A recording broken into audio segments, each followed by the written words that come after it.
Drama serial سن میرے دل کی نیکسٹ ایپیسوڈ میں آپ دیکھیں گے کہ دانیہ جو کہ عمار کی زندگی میں واپس آ چکی ہے اور وہ کسی بھی حال میں عمار کو صدف سے دور کرنا چاہتی ہے اور وہ عمار سے شادی کرنا چاہتی ہے۔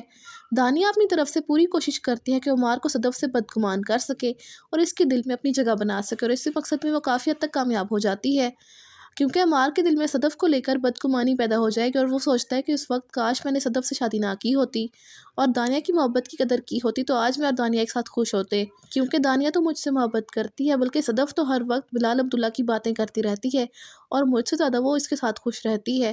دانیہ کی وجہ سے عمار اور صدف کا تعلق خراب ہوتا جا رہا ہے، کیونکہ عمار کو ایسا لگتا ہے کہ صدف نے اسے دل سے قبول نہیں کیا اور ابھی بھی وہ بلال عبداللہ کو پسند کرتی ہے۔ عمار یہ سب باتیں ہمشا کو بتائے گا اور ہمشا بھی اس بارے میں اسے مزید خلاف کرے گی صدف کے، اور وہ کہتی ہے کہ عمار اگر ایسی بات ہے پھر تو تمہیں فوراً ہی بلال عبداللہ کی ہر چیز دی ہوئی واپس کر دینی چاہیے اور صدف کو لے کر اس شہر سے دور چلے جانا چاہیے اور صدف سے کہو کہ وہ بھی نوکری چھوڑ دے۔ تو عمار ہمشا کی بات مان کر صدف کو بلال عبداللہ کی جاب سے ریزائن کرنے کا کہے گا، تو صدف یہ بات سن کر حیران ہوتی ہے اور کہتی ہے عمار یہ تم کیا کہہ رہے ہو، تم پھر سے تو شک نہیں کر رہے؟ تو عمار کہتا ہے صدف میں ایسا نہیں چاہتا کہ ہم دونوں کے رشتے میں کوئی تیسرا آئے، اور اب میں اتنا بھی بے شرم نہیں ہوں کہ تمہیں اپنے ہوتے ہوئے کام کرنے کا کہوں۔ تو صدف کو عمار کی بات سن کر غصہ آ جاتا ہے اور وہ کہتی ہے کہ بلال عبداللہ جسے تمہیں خوف ہے کہ کہیں وہ مجھے تم سے چھین نہ لے، تو یہ مت بھولو عمار کہ یہ وہی بلال عبداللہ ہے جس نے میری ماں کے پاس جا کر ہمارے رشتے کی بات کی اور ہم دونوں کی شادی کروائی اور تمہیں پروموشن دی۔ اگر وہ چاہتا تو ایسا کبھی نہ کرتا اور تم بھی مجھے حاصل نہ کر پاتے،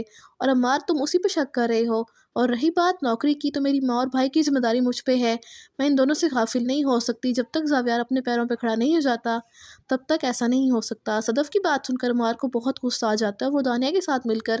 صدف کو نیچا دکھانے کی کوشش کرے گا، اور یہ سب دیکھ کر صدف کو بہت دکھ ہوگا اور وہ عمار سے ناراض ہو کر اپنی ماں کے پاس چلی جائے گی اور سب کچھ انہیں بتا دے گی۔ تو اس کی ماں کہتی ہے کہ صدف محبت کا اظہار کرنا آسان ہوتا ہے لیکن نبھانا ہر کسی کے بس کی بات نہیں ہوتی، کیونکہ بلال عبداللہ جیسا دل اور ظرف ہر کسی کے پاس نہیں ہوتا۔ تو یہ سن کر صدف کو احساس ہوگا کہ شاید عمار سے شادی کرنے کا فیصلہ اس کی غلطی تھی۔ دوسری طرف ہمشا کو یہ بات اچھے سے معلوم ہو جائے گی کہ بلال عبداللہ صدف کے علاوہ کسی اور لڑکی کے بارے میں سوچنا بھی نہیں چاہتا، اور وہ کوشش کرنے کے باوجود بھی بلال عبداللہ کے دل میں جگہ بنانے میں کامیاب نہیں ہو پائے گی،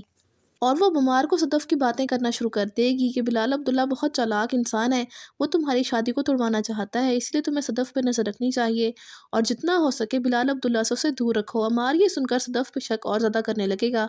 اور صدف بھی عمار کی اس عادت سے تنگ آ جاتی ہے اور وہ فیصلہ کر لیتی ہے کہ وہ کسی صورت اپنے فیصلے کو نہیں بدلے گی اور وہ عمار کے کہنے پر بھی اپنی ماں اور بھائی کو نہیں چھوڑ سکتی۔ صدف کے لیے یہ رشتہ سکون اور اعتبار سے خالی ہو جائے گا، لیکن وہ پھر بھی یہ رشتہ نبھانے کی کوشش کرے گی، لیکن دوسری طرف دانیہ عمار اور صدف کا رشتہ بہت کمزور کر دے گی۔ تو آپ سب کو کیا لگتا ہے اس کہانی میں کون سا نیا موڑ آئے گا؟ کامنٹس میں ضرور بتائیے گا۔ اس کے ساتھ ساتھ ہی ویڈیو اچھی لگے تو ویڈیو کو لائک اور شیئر کرنے کے علاوہ چینل کو لازمی سبسکرائب کر لیں تاکہ مزید نئی ویڈیوز بآسانی آپ کو مل سکیں۔ تو ملتے ہیں نئی ویڈیو کے ساتھ، تب تک کے لیے اللہ حافظ۔